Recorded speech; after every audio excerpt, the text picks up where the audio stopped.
জুলাই এক কাতারে এনেছিল সব শ্রেণী পেশার মানুষকে। গণবিস্ফোরণে পতন হয় স্বৈরাচারী শাসন ব্যবস্থার, পালাতে বাধ্য হয় ফ্যাসিবাদের কুশীলবরা।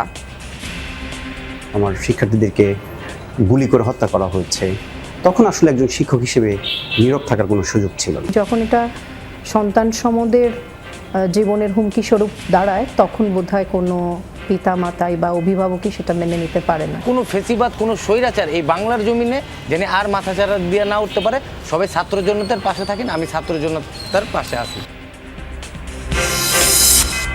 পালানোর আগে গোপন টেলিকম নেটওয়ার্ক আর অস্তিত্বহীন এনআইডিতে তোলা নম্বরে যোগাযোগ সেরেছিলেন শেখ হাসিনা। দেশ ছাড়তে SMS দেন স্বজনদের, যোগাযোগ করেন ভারতে। বঙ্গবন্ধু স্যাটেলাইট দিয়ে অল্টারনেশনে তার গণভবনে অ্যাভেলেবল নেট ছিল, সে আউট অফ দ্য নেট ছিল না। উনি কনফিগার করে ওনার হাই স্পিড নেট এনজয় করছে ওনার গণভবনে। জুলাই গণ অভ্যুত্থান দিবস উপলক্ষে ভোর থেকেই ঢাবি শাহবাগের নানা আয়োজন। নতুন বাংলাদেশকে গণতান্ত্রিক ও সমৃদ্ধ রাষ্ট্র হিসেবে গড়ে তোলার প্রত্যয়। এই জুলাই গণ অভ্যুত্থানের চেতনায় আমরা বাংলাদেশটাকে গণতান্ত্রিক সমৃদ্ধ বাংলাদেশ হিসেবে পুনর্নির্মাণ করব। যতদিন না পর্যন্ত বাংলাদেশে সংঘটিত এই গণহত্যার বিচার হবে, ততদিন পর্যন্ত আমরা থামব না।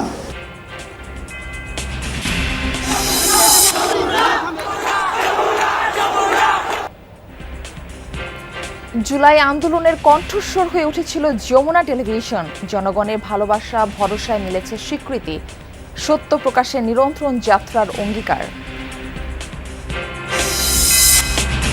অদৃশ্য কারণে নিজ বিশ্ববিদ্যালয় উপেক্ষিত জুলাইয়ের প্রথম শহীদ আবু সাইদ। 2 বছরও একটি গেট আর জাদুঘর নির্মাণ করতে পারেনি কর্তৃপক্ষ।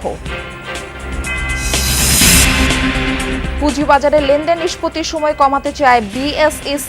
একদিন পরে শেয়ার বিক্রি করতে পারবেন বিনিয়োগকারীরা। বাজারে লাভবান ইস্যু নিয়েও প্রশ্ন। উত্তরাঞ্চলে বিদ্যুৎ বিভ্রাটে মারাত্মক ব্যাহত খাদ্যপণ্যের উৎপাদন। ঘুরছে না মিলের চাকা, কোল্ড স্টোরেজ, নষ্ট হচ্ছে আলু।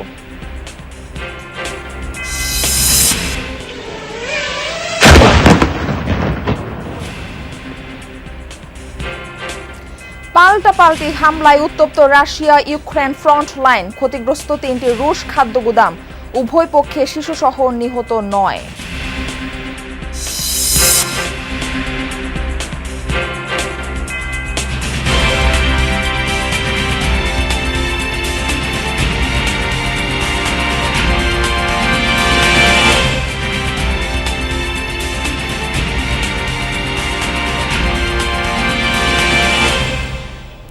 আমন্ত্রণ যমুনা নিউজে, আপনাদের সঙ্গে থাকছি আমি মারফি রহমান। এতক্ষণ শিরোনাম দেখছিলেন। মানুষ, মানুষ আর মানুষ। এত মানুষের এক কাতারে একাত্ম আন্দোলন কে দেখেছে কবে? সংঘাত আর সহিংসতা চূড়ান্ত রূপে পরিবর্তিত হয় বাংলাদেশ 2.0। স্লোগান, আন্দোলন, প্রতিবাদ আর লেগে থাকা রক্তের দাগে জবনিকা ঘটে স্বৈরাচারী শাসন ব্যবস্থার।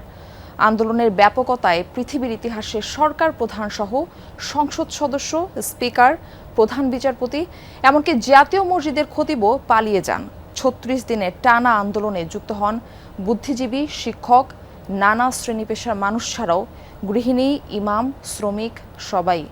আন্দোলনে যুক্ত হওয়া আদতে সাধারণ, কিন্তু প্রকৃতপক্ষে অসাধারণ মানুষদের কথা জানাচ্ছেন আহমেদ রেজা। ক্যামেরায় ছিলেন লুৎফর রহমান।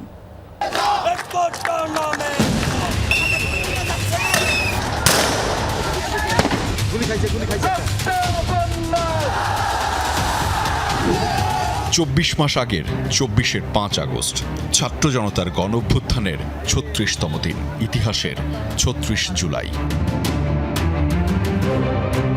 5 আগস্টে চূড়ান্ত আন্দোলনে স্বৈরাচারী শাসন ব্যবস্থার পতন হলেও পুরো 36 দিনই ছিল আন্দোলনের ব্যাপকতা। শুরুতে ছাত্র, পরে জনতার সমাগমে জুলাইয়ের প্রতিদিনই যেন রণক্ষেত্র। সেখানে এক একজন বিক্ষোভকারী যেন আলেকজান্ডার বা নেপোলিয়ন বেশে অটল যোদ্ধা। বুলেট আপনি দেখেছেন বাবা মায়ের রাখতো না, অভিশাপ আসমান কাঁপে, আপনাদের কাঁপে না? শিক্ষার্থীদের উপর চরম আক্রমণে অতিষ্ঠ হয়ে শিক্ষকরা বিবেকের তাড়নায় জীবনের হুমকি জেনেও নেমেছিলেন রাজপথে। বলেছিলেন এখন চুপ থাকা অপরাধ। এমন মুষ্টিবদ্ধ হাত আর ভয়ডরহীন প্রতিবাদের ফলই 5 আগস্ট। যে শিক্ষক, বুদ্ধিজীবী, কবি ও জ্ঞানী প্রকাশ্য পথে এই হত্যার প্রতিশোধ চায় না, আমি তাকে ঘৃণা করি। সেই সময় আসলে এদেশের কোনো বিবেকবান মানুষ নীরব থাকতে পেরেছে সেটা আমি মনে করি না। সারা বাংলাদেশের শিক্ষার্থীদের উপরে যখন ভয়াবহ নির্যাতন নেমে এসেছিল, আমার শিক্ষার্থীদেরকে গুলি করে হত্যা করা হয়েছে, তখন আসলে একজন শিক্ষক হিসেবে নীরব থাকার কোনো সুযোগ ছিল না। আর তো কোনো পথ খোলা ছিল না। মানুষের কোন অবস্থাটা দাঁড়ালে মানুষ মৃত্যুকে আর পরোয়া করে না। যখন এটা সন্তান সমদের জীবনের হুমকি স্বরূপ দাঁড়ায়, তখন বোধহয় কোনো পিতা মাতাই বা অভিভাবকই সেটা মেনে নিতে পারে না। আন্দোলনে নেমে পুলিশের অন্যায় আক্রমণে আহত কিংবা আটকের বিরোধিতা দেখেছে পুরো বিশ্ব। সুপারম্যানের মতো তরুণ নুসরাত পুলিশের গাড়ি থামিয়ে জানান দিয়েছে পুরো বাংলাদেশের শক্তি তার সাথে। কিছু কিছু জায়গায় অলরেডি আপনার জুলাইকে ধারণ করা যে পোস্টারগুলো আছে, সেখানে নির্দিষ্ট দলের ব্যানার মানে কি বলে পোস্টার লাগানো।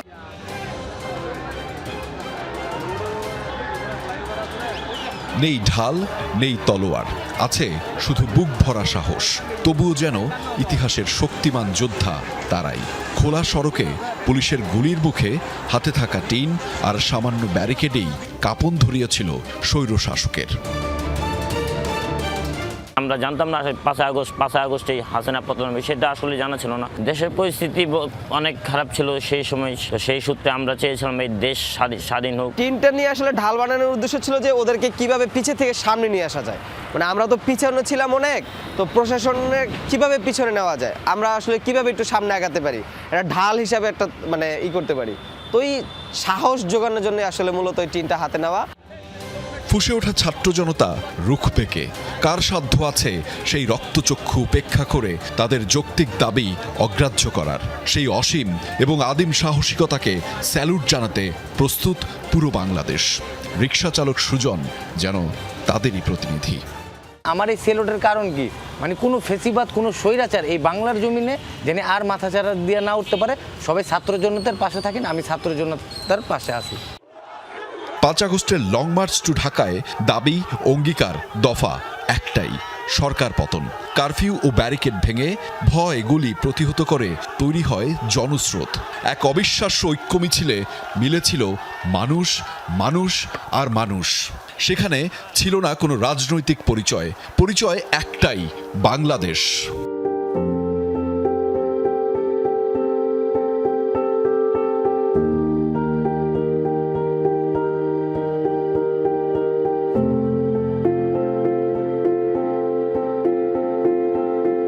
স্বৈরশাসনের পতনের মূল নায়ক এই এবং সেই সাধারণ মানুষের অংশগ্রহণ। শুধু ছাত্র নয়, পথে নেমেছিল মায়েরা, যারা এতদিন সন্তানকে ঘরে ফিরিয়ে আনতে চেয়েছিলেন। ছিলেন বাবারা, শহীদ পরিবারের সদস্যরা, শিক্ষক, শিক্ষিকা, চাকরিজীবী, শ্রমিক, ব্যবসায়ী, গার্মেন্টস মালিক, রিকশা চালক, সমাজের প্রতিটি স্তরের মানুষ। সবাই সবাই সবাই এক কাতারে, এক লক্ষ্য পরিবর্তন, এক স্বপ্ন নতুন বাংলাদেশ। আহমেদ রেজা, যমুনা নিউজ, ঢাকা। জুলাই অভ্যুত্থানের চরম মুহূর্তে পুরো দেশকে ইন্টারনেট ব্ল্যাক আউটে রেখে তৎকালীন প্রধানমন্ত্রী শেখ হাসিনা নিজে ব্যবহার করতেন বিশেষ স্যাটেলাইট ইন্টারনেট। গণভবনের ছাদে বসানো হয়েছিল টাওয়ার ডাম্প। শুধু তাই নয়, ভুয়া জাতীয় পরিচয়পত্রে তোলা গোপন নম্বর আর স্যাটেলাইট ফোনে চালিয়েছেন শেষ মুহূর্তে সব যোগাযোগ। আন্তর্জাতিক অপরাধ ট্রাইব্যুনালে ডিজিটাল ফরেনসিক টিম উন্মোচন করেছে শেখ হাসিনার সেই গোপন টেলিকম নেটওয়ার্ক আর পলায়ন পর্বের চাঞ্চল্যকর সব তথ্য। আকলাকুস সাফা জানাচ্ছেন এরই বিস্তারিত। জুলাই অভ্যুত্থানে ফুঁসে ওঠা রাজপথ, আন্দোলন দমাতে সারা দেশে নজিরবিহীন ইন্টারনেট ব্ল্যাকআউট। ডিজিটাল যোগাযোগের পথ বন্ধ করে চলে নির্মম হত্যাযজ্ঞ। সারা দেশ বিচ্ছিন্ন হলেও গণভবনে থামেনি ইন্টারনেটের গতি। বঙ্গবন্ধু স্যাটেলাইট বর্তমানে বাংলাদেশ স্যাটেলাইটের বিশেষ ব্যাকআপ ব্যবস্থায় চলে শেখ হাসিনার হাই স্পিড ইন্টারনেট। গণভবনের ছাদে বসানো হয় টাওয়ার ডাম। আন্তর্জাতিক অপরাধ ট্রাইব্যুনালের প্রযুক্তি দল খুঁজে পেয়েছে তার অকাট্য প্রমাণ। নেট আমাদের বন্ধ হলো, বঙ্গবন্ধু স্যাটেলাইট দিয়ে অল্টারনেশনে তার গণভবনে অ্যাভেলেবল নেট ছিল enter time. Say out of the net ছিল না তখনকার সময়। যে বঙ্গবন্ধু স্যাটেলাইট, এটা তো আপনার আকাশ টেলিভিশনের মতো উইদাউট কট, খালি কনফিগারেশন রিলেটেড বিষয়। উনি কনফিগার করে ওনার হাই স্পিড নেট এনজয় করছে ওনার গণভবনে। 1 আগস্টে পরিস্থিতি বুঝে যান সাবেক প্রধানমন্ত্রী। 3 আগস্ট এক দফা ঘোষণার পর তার ফোন থেকে যোগাযোগ করা হয় অন্তত 70টি নম্বরে। এর মধ্যে 11টি নম্বরের নাম, ছবি ও এনআইডি থাকলেও বাস্তবে সেসব ব্যক্তির কোনো অস্তিত্ব নেই। ভুয়া রেজিস্ট্রেশন, মানে সিমটা আসলে কারেক্টেড না, গভর্নমেন্টের নাম্বার রেজিস্ট্রেশন এমন একজনের নামে এখনো হয়তো সে নামেই আছে। 11টার ভিতরে 6টা লাইভ আছে, বাকি 5টা একটু বন্ধ আছে, ওরাও ঘটনার পর থেমে গেছে। 4 আগস্ট নিজের ব্যবহৃত ফোন নম্বরের নিরাপত্তা নিয়ে শঙ্কায় পড়েন শেখ হাসিনা। যোগাযোগের মাধ্যম হিসেবে বেছে নেন স্যাটেলাইট ফোন ও গণভবনের কর্মীদের ব্যক্তিগত নম্বর। স্যাটেলাইট ফোনেই সরাসরি যোগাযোগ করেন ভারতের পররাষ্ট্রমন্ত্রী এস জয়শঙ্করের সঙ্গে। আশ্রয় চান সাময়িক। At very short notice, she requested approval to come for the moment to India. We simultaneously received a request for flight clearance from Bangladesh authorities. She arrived yesterday evening in Delhi. Satellite ফোনের আমরা একটা অস্তিত্ব পেয়েছি satellite কানেক্টিভিটিতে, মানে একই সাথে satellite carry out হয়েছে। দিল্লির সবুজ সংকেতের পর শুরু হয় চটজলদি পলায়ন পর্ব। বিমান বাহিনীর MI-17 হেলিকপ্টারে চড়ে শেখ হাসিনা ও শেখ রেহানা পৌঁছান কুর্মিটোলার এয়ার মুভমেন্টে। সেখানকার ভিআইপি রুমে কাটানো 20 মিনিটে 2টি ফোন আলাপ সারেন তিনি। একটি বিদেশে থাকা মেয়ে পুতুলের নামে নিবন্ধিত নম্বর, কিন্তু নম্বরটি অ্যাক্টিভ ছিল দেশেই। আর অন্যটিতে কথা বলেন উড্ডয়নের ঠিক 1 মিনিট আগে। সূত্রগুলো বলছে 1 আগস্ট থেকেই স্বজনদের গোপনে দেশ ছাড়ার টেক্সট মেসেজ দিতে থাকেন শেখ হাসিনা, যদিও সব SMS এর ফরেনসিক শেষ হয়নি এখনো।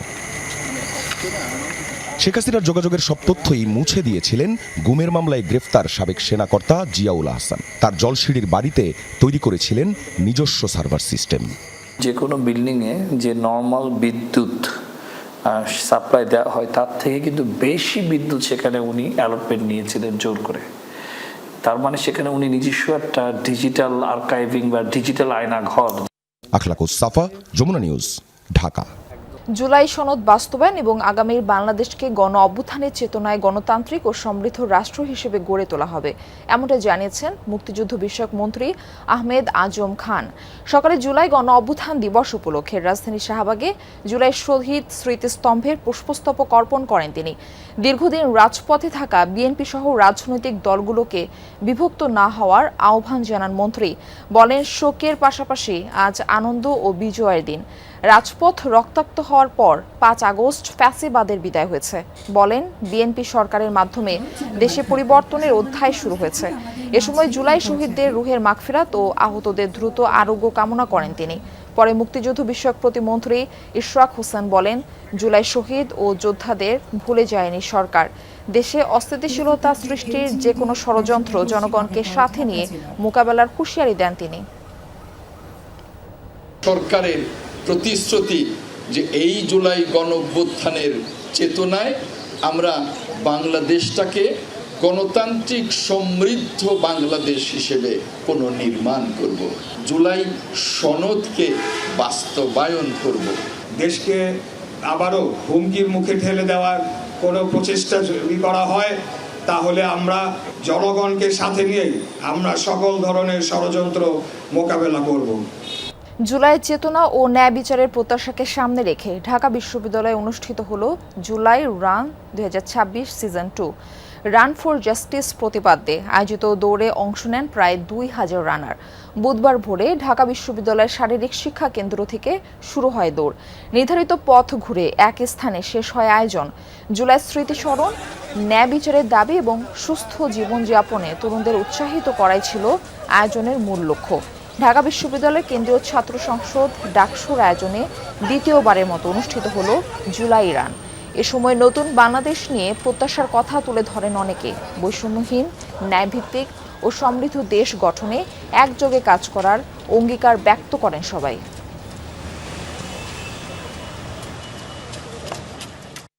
বাংলাদেশ নিয়ে আমাদের যে আকাঙ্ক্ষা ছিল সেটা নিয়ে এখন প্রশ্ন তৈরি হয়েছে যে আমরা আসলে কতটুকু পেলাম। আমরা চাচ্ছি দেশে আরও পরিবর্তন, সরকার যাতে এই দিকে ভালোভাবে নজর দেয়। আশা করি সবাই এই জুলাই চেতনাটা নিজের বুকে সবসময় ধারণ করবে। শুধুমাত্র সংসদ সদস্যদের উপর নির্ভর না করে যদি শিক্ষার্থীরা নিজ নিজ ক্ষেত্র থেকে প্রত্যাশা পূরণে কাজ করে, দেশটা অনেক তাড়াতাড়ি অনেক বেশি সুন্দর হবে। 24 জুলাইয়ে চারদিকে যখন গুলি, আর্তচিৎকার আর বিপ্লবী স্লোগান, তারই মাঝে বারবার ভেসে আসে একটি গণমাধ্যমের নাম, যমুনা টেলিভিশন। ভালোবাসা আর ভরসার সেই স্মৃতিচিহ্ন শোভা পায় দেয়ালে দেয়ালে। অভ্যুত্থানের 2 বছর পরও স্মৃতিপটে জলজলে এক নাম, যমুনা। আরও জানবো সুমাইয়া ঐশীর কাছে।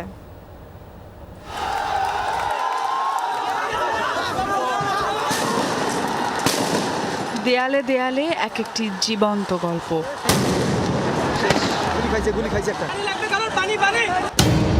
জুলাই মানে আরও একবার স্মরণ করা বীরত্ব গাঁথাগুলো।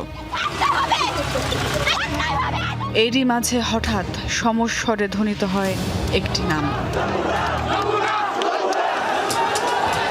আন্দোলন তখন তুঙ্গে, ভাই বন্ধু হারানো নিরস্ত্র ছাত্ররা তখন ফুঁসে উঠেছে দেশ জুড়ে। ভেতরে চাপা কান্না আর চোখে জ্বলন্ত আগুন। সে সময় তাদের চোখের আগুন দেখেছে সবাই, আর চাপা কান্নাগুলো উঠে এসেছিল যমুনা টেলিভিশনের পর্দায়। একমাত্র যমুনা টিভি ছাড়া কোন রকম কোনো চ্যানেল ছাড়া নেই, একমাত্র এই চ্যানেলটা ছাড়া। ধন্যবাদ ভাই, ধন্যবাদ আপনাদেরকে অনেক থ্যাংক ইউ। উত্তাল সে সময়ে বেশিরভাগ যখন সম্বোধন করেছিল দুষ্কৃতকারী, যমুনা টেলিভিশন বলেছে আন্দোলনরত শিক্ষার্থীরা। ছোট ছোট সেসব সাহসিকতায় অগ্নিগর্ভ দেশের বুকে যমুনা টেলিভিশনকে করে তুলেছিল এক টুকরো ভরসার জায়গা। আন্দোলনের সময় শিক্ষার্থীদের এখানে যে শব্দ চয়নের যে একটা কালচারাল ফেসিস তৈরি করা, সেখান থেকে যমুনা টেলিভিশন সবসময় এর পাশে ছিল, যে বলছে যে শিক্ষার্থী জনতা এই শব্দগুলো তারা ইউজ করছে। কিন্তু অন্যান্য যে সমস্ত চ্যানেলগুলো এমনভাবে শব্দ ইউজ করছে যে দুষ্কৃতিকারী বলছো, নাশকতাকারী বা এমন জামাত, বিএমপি বা জঙ্গিদের কার্যকলাপ, এই বিষয়গুলো অনেকে ফুটাই তুলছিল এবং বিভিন্ন জায়গা থেকে রিপোর্টাররা রিপোর্ট গ্রহণ করতো, বাট দেখাইতো না। কিন্তু যমুনা টিভি আলহামদুলিল্লাহ সাহস করে দেখাইছে। বিজয় যখন এলো, ফ্যাসিবাদকে বহন করে হেলিকপ্টার যখন উড়াল দিল আকাশে, সেই ঐতিহাসিক দিনেও যমুনা টেলিভিশনের প্রতি সাধারণ মানুষের অগাধ ভালোবাসা প্রতিধ্বনিত হয় লাল সবুজের দেশ জুড়ে। যমুনার প্রতি ভালোবাসা জানাতে সেদিন প্রধান কার্যালয়ে আসে আনন্দ মিছিল। সদ্য ভারমুক্ত দেশে সবার আগে সত্য প্রকাশ, এই প্রতিজ্ঞা প্রতিধ্বনিত হয় আবারও। আমরা আশা করব আপনারাও আমাদের সঙ্গে সবসময় থাকবেন। ভবিষ্যতের যে কোনো প্রয়োজনে, যে কোনো কাজে যমুনা টেলিভিশন আপনাদের সঙ্গে থাকবে। আমি মনে করি না যে তারা ভিন্ন বার্তায় চলে গেছে। তারা তাদের যেই কাজগুলা সমসাময়িক দেশের উন্নয়ন করার জন্য, দেশকে সুষ্ঠু পরিচালনা করার জন্য যে সমসাময়িক কাজগুলা, তাদের প্রয়োজনীয় কাজগুলা, তারা এগুলাকে সামনে আনতেছে, এগুলা নিয়ে কাজ করতেছে। 16 জুলাই যখন আবু সাইদ মৃত্যুবরণ করেন, তখন এই ফুটেজটা কিন্তু যমুনা টিভির থেকেই আমরা দেখতে পারছি। এছাড়া 18 জুলাই যখন কমপ্লিটলি ইন্টারনেট শাটডাউন হয়, তখন আমরা কিন্তু যমুনা টিভির নিউজের জন্য অপেক্ষা করতাম। দৃঢ় কণ্ঠে, সাহসী বুকে নতুন বাংলাদেশ গড়ার প্রত্যয়। যমুনা টেলিভিশনের প্রতি মানুষের ভালোবাসার সেই স্মৃতিচিহ্ন এভাবেই জ্বলজ্বল করবে আজীবন। সুমাইয়া ঐশী, যমুনা নিউজ, ঢাকা। কোনো দল বা গোষ্ঠী নয়, জনগণ পরিবর্তন চেয়েছে বলেই জুলাই অভ্যুত্থান সফল হয়েছে, এই মন্তব্য করেছেন প্রধানমন্ত্রী তারেক রহমান। বলেছেন সেই জনগণের অধিকার প্রতিষ্ঠা করাই হবে বিএনপি সরকারের রাজনীতি। ফ্যাসিবাদী সরকার জ্বালানি খাতকে ধ্বংস করে দেওয়ায় সংকটের সূত্রপাত, এমনটা জানিয়ে প্রধানমন্ত্রী বলেন, সরকার শুধু অজুহাত দিয়ে সমস্যা এড়াতে চায় না। শিক্ষা, স্বাস্থ্য ও অর্থনীতি নিয়ে সরকারের পরিকল্পনাও তুলে ধরেন তারেক রহমান। জানান, কাজের মাধ্যমে সমালোচনার জবাব দেবে সরকার। জুলাই অভ্যুত্থানের দ্বিতীয় বর্ষ উপলক্ষে রাজধানীর কেআইবিতে বিএনপির আলোচনা সভা, যেখানে জুলাই অভ্যুত্থানের প্রেক্ষাপট, সফলতা ও সম্ভাবনা নিয়ে আলোচনা করেন বিএনপি ও শরিক দলের নেতারা। আমরা ভোটের অধিকারটা আমরা অর্জন করেছি, যে ভোটের অধিকার ছিনিয়ে নেওয়া হয়েছিল, এটা অবাধ, বিশ্বাসযোগ্য আমরা নির্বাচন করেছি। আমাদের সবার পরিচয় আছে, কিন্তু জুলাই ছাড়া তো তাদের কোনো পরিচয় নাই। জুলাই, আমরা এখানে 17 বছর, আমরা এখানে যারা বসে আমাদের কোনো না কোনো রাজনৈতিক পরিচয় আছে। অনুষ্ঠানে প্রধানমন্ত্রী বিএনপি চেয়ারম্যান তারেক রহমান জুলাই অভ্যুত্থানের প্রেক্ষাপট নিয়ে কথা বলেন। জানান, জনগণের পরিবর্তনের স্বপ্ন বাস্তবায়ন করাই হবে তার সরকারের প্রধান লক্ষ্য। এ সময় নেতাকর্মীদের নিজস্ব চিন্তা না করে জনগণের দায়িত্ব নেয়ার আহ্বান জানান। আমি আমার বাড়িঘর সবকিছু হারিয়ে ফেলি, যেই বাড়ি দেখে আমি চলে গিয়েছিলাম, ফিরে এসে তো আমি সেই বাড়ি দেখিনি। তো আমরা সকলেই, বহু মানুষ বহু কিছু হারিয়েছি আমরা, কিন্তু আসুন এখন বোধহয় আমাদের মাইন্ডসেট চেঞ্জ করার একটি সময় চলে এসেছে, পরিস্থিতি চলে এসেছে। কাজে আসুন, জনগণ আপনাদের পক্ষে রায় দিয়েছে, এখন আমাদের সকলের দায়িত্ব হচ্ছে জনগণের সেই দেওয়া দায়িত্বটি সঠিকভাবে পালন করা। এই জুলাই আন্দোলনের সফলতার ক্রেডিট এই দেশের সর্বস্তরের জনগণের। এটি কোনো একক ব্যক্তি, একক কোনো দল, রাজনৈতিক দলের এটি কোনো ক্রেডিট নয়। প্রধানমন্ত্রী বলেন, বিএনপি ক্ষমতায় এসে একটি ভঙ্গুর অর্থনীতি ও দ্বিধাবিভক্ত প্রশাসন পেয়েছে। জ্বালানি সংকটের মতো গুরুত্বপূর্ণ খাত ফ্যাসিবাদ ধ্বংস করে দেয়, সমাধানে সময় লাগছে। এক্সকিউজ দেওয়ার মাধ্যমে আমরা আমাদের দায়িত্ব এড়াতে চাচ্ছি না। হ্যাঁ, সমস্যা আছে, আমরা জানি, আমরা সেই সমস্যাটাকে অ্যাড্রেস করতে চাই। অনেকেই বলছেন যে বিভিন্ন বাসা বাড়িতে বা বিভিন্ন মিল ফ্যাক্টরিতে গ্যাস পাওয়া যাচ্ছে না। ইয়েস, উই অ্যাডমিট সমস্যা আছে, কিন্তু সমস্যার সমাধানের জন্য আমরা নিরন্তর কাজ করারও চেষ্টা করছি। পার্শ্ববর্তী দেশ মায়ানমার থেকে গ্যাস আনার জন্য আলোচনা এরই মধ্যে শুরু করেছে। চক্রান্তকারীদের ষড়যন্ত্র থেকে জনগণকে সচেতন করার আহ্বান জানিয়ে সরকার প্রধান বলেন, জনগণ চায় শান্তি, নিরাপত্তা ও কর্মসংস্থান। বিএনপি কথায় নয়, বরং কাজের মাধ্যমে জবাব দেবে বলেও জানান তিনি।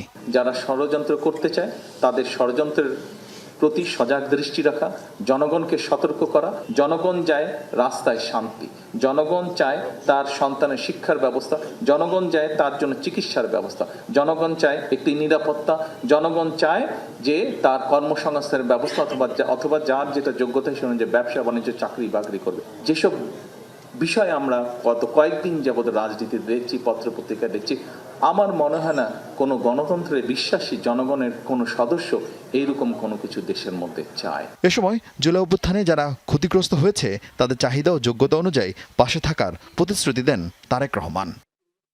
আরিফিন শাকিল, যমুনা নিউজ, ঢাকা।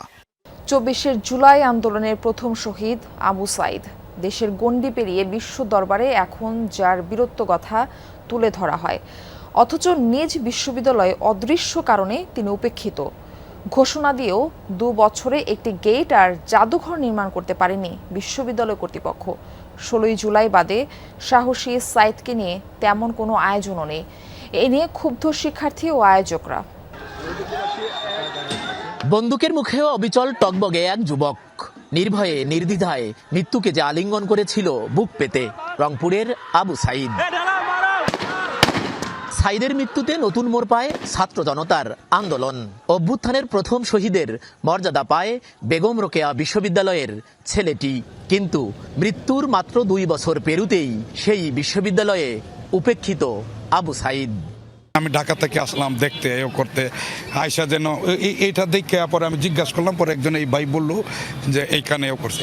তো গেটটা থাকলে তো খুব সহজেই মানুষ বুঝতে পারতো যে এই গেটের সামনে তারা হত্যা করেছে। আবু সাইদের নামে শুধু টুর্নামেন্ট ছাড়া আর কিছু এখন পর্যন্ত আমরা কিন্তু বাস্তবে প্রায়োগিক কোনো পদক্ষেপ এখন আমরা পাই। তাকে ঘিরে যে কাজগুলো করার কথা ছিল সেটি কিন্তু একেবারেই স্থবির অবস্থা, দীর্ঘ 2 বছর থেকে ঝুলে আছে, এখন পর্যন্ত এটি দৃশ্যমান হয়নি।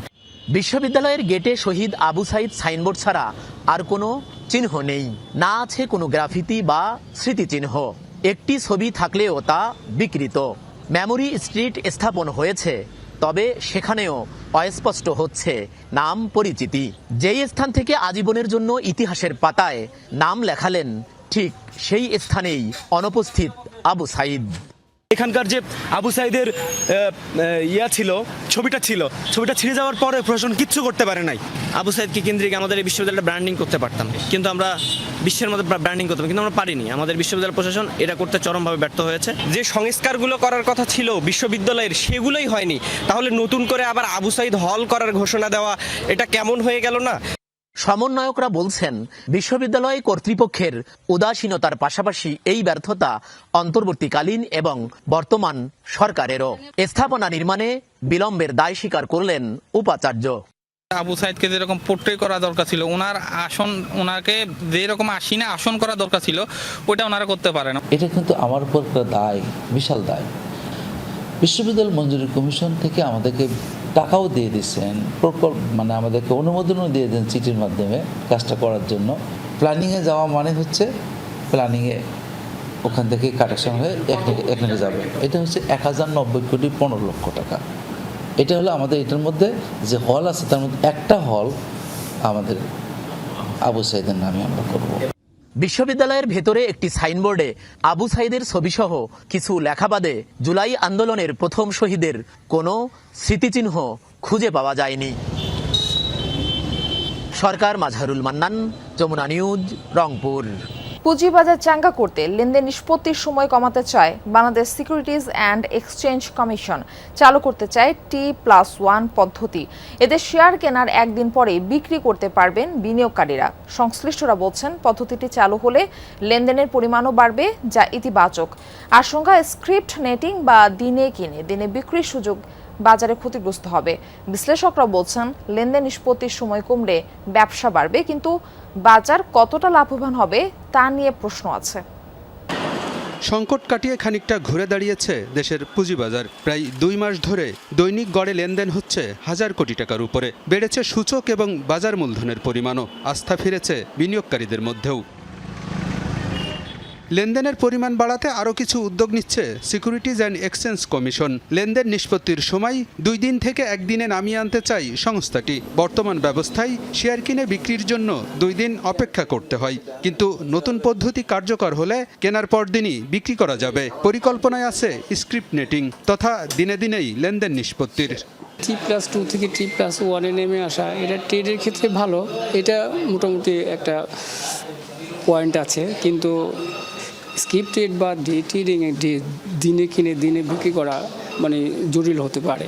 T+1 আসে হয়তো মার্কেটে আরেকটু বেশি ভোলাটাইল হবে, সেটা ঠিক আছে, কিন্তু ডে ট্রেডিংটা আমি কোনোভাবেই সাপোর্ট করি না। আমি মনে করি যে এটা যারাই পার্টিসিপেট করবে হয়তো 1 সপ্তাহ পরে সবার স্বাদ মিটে যাবে এটা করা। খুব গুরুত্বপূর্ণ অনেকগুলো ইস্যু এট এ টাইম আলোচনা হইতেছে, তো এগুলো আমার মনে হয় একটু সময় নিয়ে ধীরে সুস্থে আগানো ভালো। বাজার সংশ্লিষ্টরা বলছেন, নিষ্পত্তির সময় কমলে লেনদেনের পরিমাণ বাড়বে, যা বাজারের জন্য ইতিবাচক। এতে অংশগ্রহণকারীর সংখ্যা বাড়বে বলেও মনে করেন তারা। তবে স্ক্রিপ্ট নেটিং নিয়ে ভিন্ন মত আছে। বিষয়টি নিয়ে আরও পর্যালোচনার পরামর্শ সংশ্লিষ্টদের। একটা সেটেলমেন্ট সাইকেলের মধ্যে অনেক সময় একটা গেম হয়ে যায়, ওই জিনিসটা কিন্তু হবে না। হ্যাঁ, বিকজ ও তো 2 দিন সময় পায়, 2 দিন পর্যন্ত তাকে ধরে রাখতে হবে। এই জিনিসগুলো অনেকটা কন্ট্রোলড হবে। সো আমার কাছে মনে হয় যে T1টাও যৌক্তিক। ইন্ট্রাডে ট্রেডটা যেহেতু DSE 30-র মধ্যে থাকবে, 30টা কোম্পানি শুধু হবে ইন্ট্রাডে ট্রেড, সেখানেও তেমন সমস্যা আমি দেখি না। T+1 হলে কি বাজারে ফ্লেক্সিবিলিটি বাড়ে, মোবিলিটি বাড়ে বা ভ্যালোসিটি বাড়ে। So which is good for everyone, but T+1 এ মুভ করা মানেই যে you are not being forced যে আপনি আজকে কিনে কালকে বিক্রি করবেন। It's an option. এটা আমার মনে হয় যে মার্কেটে ইট উইল মানে bring liquidity in the market, যেটা আমাদের এখানে মার্কেট খুব ইলিকুইড। T+1 এর সাকসেসফুল রান করার পর আফটার 1 or 2 ইয়ার্স হয়তো এটা নিয়ে ডিসকাশন শুরু হবে, but in the very long run হয়তো T+0-তে যাবে। বাট আমাদেরকে দেখতে হবে আমাদের নেইবারিং কান্ট্রিগুলি কী করছে। বিশ্লেষকরা বলছেন, লেনদেন নিষ্পত্তির সময় কমলে ব্যবসায়ীরা উৎসাহিত হবে, লাভবান হবে ব্রোকারেজ হাউস, মার্জিন ঋণের ব্যবহারও বাড়বে। তবে এ পদ্ধতিতে পুঁজিবাজার খুব একটা লাভবান হবে না। ব্যবসা বাড়লেও প্রকৃত বিনিয়োগকারী বাড়বে না বলেও আশঙ্কা তাদের। একজন বিনিয়োগকারী সে ওই 2 সপ্তাহ 3 সপ্তাহ বা 2 মাস 6 মাস রাখবে না, এই ফিলোসফিতে তো আমি বিশ্বাস করি না। আমি সকালে কিনলাম বিকেলে বিক্রি করে ফেললাম, এটা তো হচ্ছে শেয়ার ব্যবসা, ব্যবসাকে উৎসাহিত করা। শেয়ার বাজারে যেটা উৎসাহিত হওয়া উচিত, ইনসেন্টিভ যদি কোথাও থেকে থাকে, সেটা হচ্ছে বিনিয়োগকারীদের জন্য থাকা উচিত। সাময়িকভাবে উৎসাহ উদ্দীপনা আসবে, টার্নওভার অনেক বাড়বে, কিন্তু ওটা সাস্টেন করে না। কিন্তু বিনিয়োগকারীদের কতটুকু সুবিধা আমার তো মনে হয় না, প্রকৃত বিনিয়োগকারীদের। লেনদেন নিষ্পত্তির সময় কমিয়ে আনার উদ্যোগ কার্যকরের আগে প্রতিবেশী দেশগুলোতে কিভাবে লেনদেন হয় তা পর্যালোচনার পরামর্শ দেন বিশ্লেষকরা। আলমগীর হোসেন, যমুনা নিউজ, ঢাকা। বিদ্যুৎ বিভ্রাটে টালমাটাল খাদ্যপণ্যের উৎপাদন, বিশেষ করে চাল উৎপাদন মারাত্মকভাবে ব্যাহত হচ্ছে। হিমাগারে নষ্ট হচ্ছে কৃষি পণ্য। কর্মকর্তারা বলছেন, জাতীয় গ্রিড থেকে চাহিদা মতো সরবরাহ না পাওয়ায় দিনে রাতে প্রায় 40 বার লোডশেডিং করা হচ্ছে। উত্তরের বিদ্যুৎ পরিস্থিতি নিয়ে আরও জানাচ্ছেন সহকর্মী শফিক ছোটন, ছবি তুলেছেন সাব্বির হোসেন। ঘাটতি থাকার কারণে উৎপাদন এখন জায়গায় 4 টন উৎপাদন করতে পারতাম চাল, এখন সেখানে 2 টন উৎপাদন হচ্ছে চাল। এখন এই যে মাঝখানে 2 টনের ঘাটতি, এই 2 টনের ঘাটতিটা আমরা মেকআপ কীভাবে করতে পারবো? বিদ্যুতের সেবা নিয়ে বিস্তর অভিযোগ ভোক্তার। ঘন ঘন লোডশেডিংয়ে স্থবির কলকারখানা। উত্তরে সবচেয়ে বেশি প্রভাব পড়েছে চালকলগুলোই। দিনের বেশিরভাগ সময় বন্ধ থাকছে মিলের চাকা। ঘন্টার পর ঘন্টা এভাবে অলস পড়ে থাকছে রাইস মিলের যন্ত্র দানবগুলো। ধান সেদ্ধ, শুকানো ও ছাঁটাই করতে পারছেন না মিলাররা। এরই মধ্যে নওগাঁর চালকলগুলোতে মোট উৎপাদনের 30 থেকে 35% ঘাটতি দেখা দিয়েছে। পণ্যের যোগান কমায় টান পড়েছে বাজারে। সারাদিনে 2-1 আসে হয়তো আধা ঘন্টা 15-20 মিনিট থাকিচ্ছে, চলে যাচ্ছে, থাকিচ্ছে না কারেন্ট। 24 ঘন্টার মধ্যে মনে করেন যে 5 ঘন্টা থাকিচ্ছে। পরিবার আছে, আমাকে খাটার উপরে পরিবার চলে, কারেন্ট না থাকলে তো আমাদেরকে ব্যবসা বাণিজ্য সব কিছু লাগাতে উঠে গেছে। অটো রাইস মিল যতক্ষণ বিদ্যুৎ থাকবে ততক্ষণ চলবে, না থাকলে মনে সব বন্ধ থাকবে। বিদ্যুতের অভাবে পচে নষ্ট হচ্ছে হিমাগারে রাখা আলু। ক্ষতিতে চাষি ও ব্যবসায়ীরা। বিশেষ করে আগামী মৌসুমে আবাদের জন্য রাখা বীজ আলু নিয়ে সবচেয়ে বেশি শঙ্কিত তারা। বস্তা নষ্ট হচ্ছে, আলু পছন্দ হচ্ছে, এতে কৃষকের নষ্ট, আমরা ভোগান্তি। আলু গরম ধরছে, গরম ধরে পচে যাচ্ছে, আবার পচা আলু বের করবার লাগে, ব্যাপারীরা আসে গন্ডগোল লাগছে। মাসে যে বিলটা আসছে তা তিনি হাঁপাহাপি বেশি হয়ে যাচ্ছে, কারেন্টও কম, বিলও বেশি।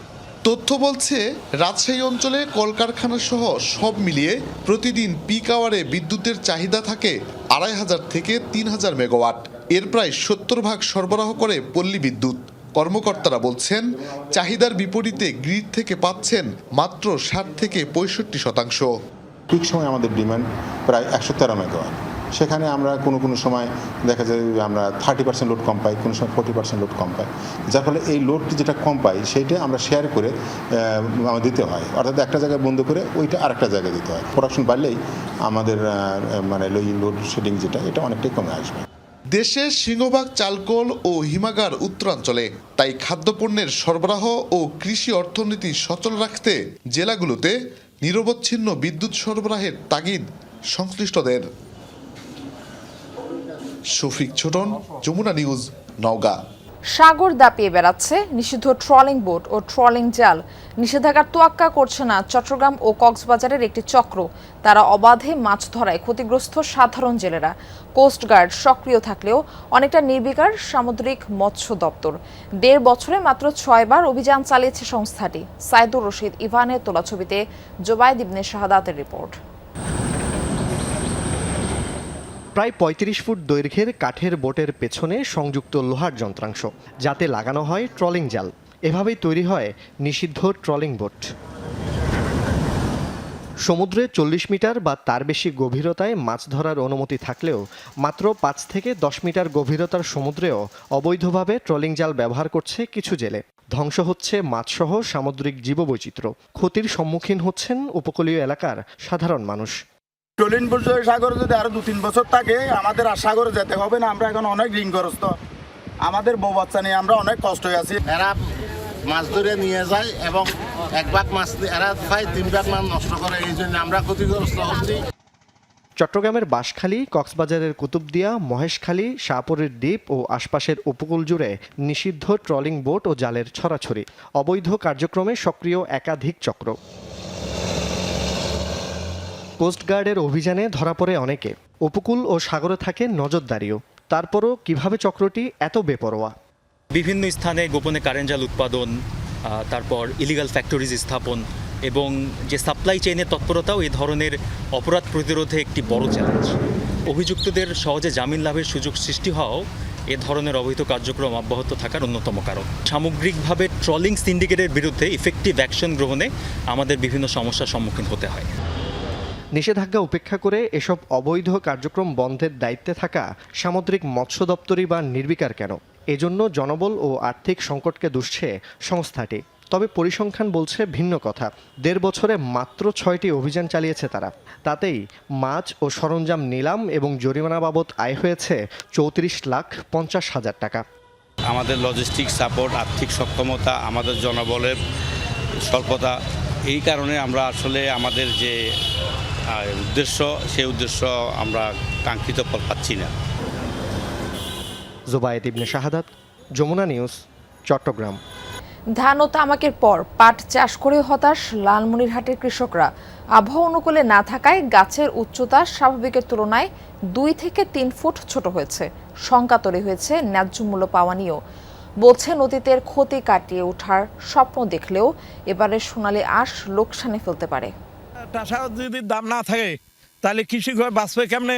কামলা কৃষক মানে গরিব মানুষ যারা আছে তারা তো গৃহস্থ কাম কাজ করে, এরাও যদি না পায়, গৃহস্থও যদি না বাঁচে তাহলে কেমনে কি হইবে?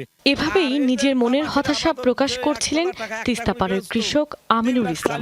ধান ও তামাকের লোকসানের ধাক্কা সামলে ওঠার আগেই পাটের এমন ফলনে দিশেহারা সুশীল চন্দ্র।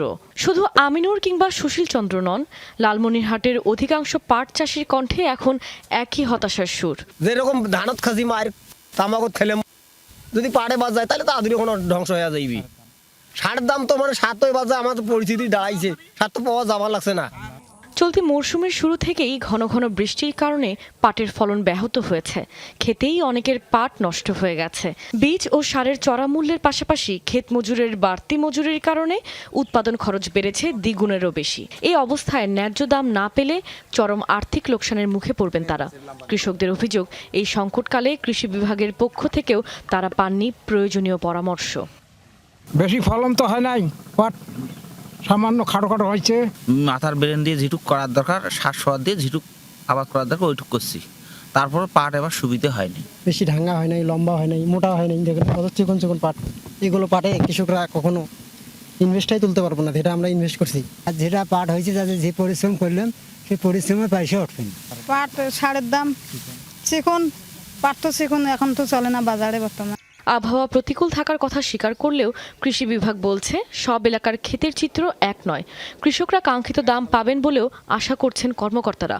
কৃষি বিভাগে বিভিন্ন ধরনের যে প্রণোদনা আসে, যে চলতি মৌসুমে প্রণোদনা আমার মৌসুমে গিয়েছে, হয়তো তারা ইতিমধ্যে বেশ কিছুজন প্রণোদনাও পেয়েছে, কিংবা সামনের মৌসুমে তারা যদি যোগাযোগ করে তাহলে আমরা প্রণোদনার আওতাভুক্ত করি, কীভাবে তাদেরকে সহযোগিতা করা যায় সেজন্য চেষ্টা করব। আর আমরা উচ্চ ফলনশীল জাত এবং সঠিক সময়ে বপন, সঠিক সময়ে রোপণ, এই সকল বিষয়গুলোই পরামর্শ দিয়ে থাকি। চলতি বছর জেলায় 4045 হেক্টর জমিতে বিভিন্ন জাতের পাটের চাষাবাদ হয়েছে। কাশফিয়া রুহি, যমুনা নিউজ। হামলা পাল্টা হামলায় চরম উত্তপ্ত রাশিয়া ইউক্রেন ফ্রন্ট লাইন। ইউক্রেনের ড্রোন হামলায় রাশিয়ায় নিহত অন্তত 5 জন, আহত আরও 10 জন। ব্যাপক ক্ষতিগ্রস্ত রাশিয়ার 2টি খাদ্যের গুদাম ও একটি জ্বালানি শোধনাগার। মঙ্গলবার রাশিয়ার দ্বিতীয় বৃহত্তম শহর সেন্ট পিটার্সবার্গের কাছাকাছি হয় হামলা। সামারায় বিস্ফোরণের পর আগুন ধরে যায় তেল শোধনাগারে। অন্যদিকে ইউক্রেনের উত্তরের শহর সামিতের রুশ অভিযানে নিহত হয়েছে 2 শিশুসহ অন্তত 3 জন। বন্দরনগরী মাইকোলাইভে প্রাণ গেছে আরও 1 জনের। বন্দর এলাকায় থাকা 7টি কার্গো জাহাজ লক্ষ্য করে হামলা চালিয়েছে মস্কো। খেরসনে এক ব্যবসায়ীকে রুশ ড্রোন দিয়ে ধাওয়া করার ফুটেজ প্রকাশ করেছে কিয়েভ। কিছুক্ষণ তাড়া করার পর বিস্ফোরণে আহত হয় ওই ব্যক্তি। বেসামরিকের উপর হামলাকে যুদ্ধাপরাধ আখ্যা দিয়েছেন প্রেসিডেন্ট ভলোদিমির জেলেনস্কি। ফুরিয়ে গেছে যুক্তরাষ্ট্রের প্রায় সব দূরপাল্লার মিসাইল। ইরানের সাথে যুদ্ধে কার্যত সমস্ত PRSM ও ATACM ক্ষেপণাস্ত্র ব্যবহার করে ফেলেছে মার্কিন বাহিনী। এয়ার ডিফেন্স ইন্টারসেপ্টরের পর এবার নতুন সংকট ওয়াশিংটনের সমর ভাণ্ডারে। সংশ্লিষ্ট সূত্রের বরাতে এসব তথ্য জানিয়েছে বার্তা সংস্থা রয়টার্স। ইরানের সাথে দীর্ঘ 5 মাস ধরে চলা যুদ্ধে শত শত মিসাইল ছুড়েছে যুক্তরাষ্ট্র। বলা বাহুল্য, কাতার, কুয়েত, সংযুক্ত আরব আমিরাত কিংবা জর্ডানের ঘাঁটি থেকে হাজার হাজার কিলোমিটার দূরে ইরানের অভ্যন্তরের লক্ষ্যবস্তু টার্গেট করে মার্কিন সামরিক বাহিনী, যেখানে ব্যবহার করা হয় ATACMS, PRSM ও টমাহক মিসাইল। বেহিসাবি এমন হামলার ফলে বড় ধরনের সংকট তৈরি হয়েছে মার্কিন অস্ত্র ভাণ্ডারে। বার্তা সংস্থা রয়টার্সের এক বিশেষ প্রতিবেদন বলছে, দূরপাল্লার এসব ক্ষেপণাস্ত্রের মজুদের প্রায় পুরোটাই ব্যবহার করে ফেলেছে যুক্তরাষ্ট্রের সামরিক বাহিনী। কার্যত শেষ হয়ে গেছে PRSM ও ATACMS মিসাইল। বিষয়টি জানে এমন 3 সূত্রের বরাতে এই দাবি করা হয়। তবে এখন যুক্তরাষ্ট্রের হাতে ঠিক কয়টি দূরপাল্লার ক্ষেপণাস্ত্র অবশিষ্ট আছে তা জানা যায়নি। নিরাপত্তা সূত্রগুলোর তথ্য বলছে, দূরপাল্লার এসব এক একটি ক্ষেপণাস্ত্রের দাম $10 লাখ বেশি। প্রতিবেদনে আরও দাবি করা হয়, মধ্যপ্রাচ্যে মার্কিন বাহিনীর দায়িত্বে থাকা সেন্ট্রাল কমান্ড স্থলভিত্তিক ক্ষেপণাস্ত্রের প্রায় সবই ব্যবহার করেছে। এমন অবস্থায় বিশ্বের অন্যান্য অঞ্চলে থাকা মজুদ থেকে সরবরাহ এনে ঘাটতি পূরণ করছে সেন্টকম। বিষয়টি নিয়ে জানতে চাইলে ATACMS, PRSM এবং থার্ডের নির্মাতা লকহিড মার্টিন কিংবা টমাহক মিসাইল ও প্যাট্রিয়ট ইন্টারসেপ্টরের নির্মাতা রেথিয়ন কোনো মন্তব্য করেনি। তবে যুক্তরাষ্ট্রের এই 2 ধরনের ক্ষেপণাস্ত্রের মজুদ এতটা কমে যাওয়ার তথ্য আগে কখনো প্রকাশ্যে আসেনি। এমন অবস্থায় চীন বা রাশিয়ার সাথে কোনো সংঘাত দেখা দিলে ভুগতে পারে যুক্তরাষ্ট্র। অনিক রহমান, যমুনা নিউজ। লস অ্যাঞ্জেলেসে প্রেসিডেন্ট ট্রাম্পের গলফ ক্লাবের কাছ থেকে অস্ত্রসহ এক ব্যক্তিকে আটক করেছে পুলিশ। পুলিশ জানায় ওই ব্যক্তির নাম জিনিন জন টেল। রোববার বিকেলে গলফ কোর্সের চারপাশে তাকে সন্দেহজনকভাবে ঘুরতে, ভিডিও ও ছবি তুলতে দেখে নিরাপত্তা কর্মকর্তারা। আটকের পর 38 বছর বয়সী ওই ব্যক্তির কাছ থেকে 16 রাউন্ড গুলি ও অবৈধ অ্যামিনিশন উদ্ধার করা হয়। জিজ্ঞাসাবাদে জানা যায়, আরেকটি চুরির ঘটনায় তার জড়িত থাকার অভিযোগ রয়েছে। গলফ কোর্সের কাছাকাছি পার্ক করা তার গাড়িতে তল্লাশি চালিয়ে গুলিভর্তি পিস্তল ও ম্যাগাজিনও জব্দ করে পুলিশ। তার বাড়িতেও চলে অভিযান। উদ্ধার হয় প্ল্যাটফর্ম, রাইফেল, পিস্তল, বডি আর্মার, ম্যাগাজিন সহ প্রচুর গুলি। তার বিরুদ্ধে জোরালো তদন্ত চালিয়ে যাওয়ার কথা জানিয়েছে পুলিশ। এই ছিল যমুনা নিউজে। এতক্ষণ সাথে থাকার জন্য সবাইকে ধন্যবাদ।